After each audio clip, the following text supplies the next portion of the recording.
Nous sommes à Nantes, au printemps 2011. La famille Dupont de Ligonnès vit dans une grande maison du quartier de Nantes. Xavier, le père, Agnès, son épouse, et leurs 4 enfants, Arthur, Thomas, Anne et Benoît. Une famille en apparence sans histoire, catholique, intégrée, respectée. Mais derrière cette image, tout vacille. Xavier, un homme d'affaires en difficulté, est criblé de dettes.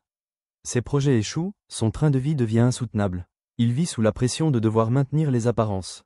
Début avril 2011, la famille disparaît mystérieusement.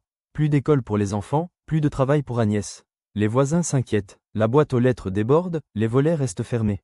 Puis, une lettre arrive. Xavier explique que toute la famille est partie aux États-Unis, car il travaillerait secrètement pour la DEA, la lutte anti-drogue américaine. Une histoire improbable. Le 21 avril, la police fouille enfin la maison. Et sous la terrasse, enterrés dans des sacs plastiques, on retrouve les corps d'Agnès et des 4 enfants.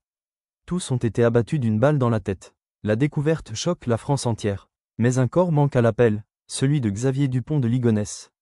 Rapidement, il devient le suspect numéro 1. Les caméras de surveillance montrent ses déplacements après le drame. On le voit quitter Nantes, voyager à travers le sud de la France, dormir dans des hôtels modestes. Le 15 avril, il est aperçu pour la dernière fois dans un petit monastère près de Roquebrune-sur-Argent, dans le Var.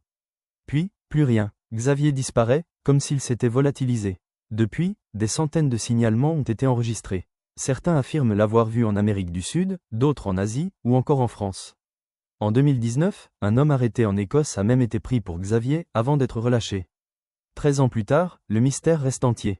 Est-il mort, suicidé dans une forêt du sud de la France? Ou vit-il quelque part sous une fausse identité?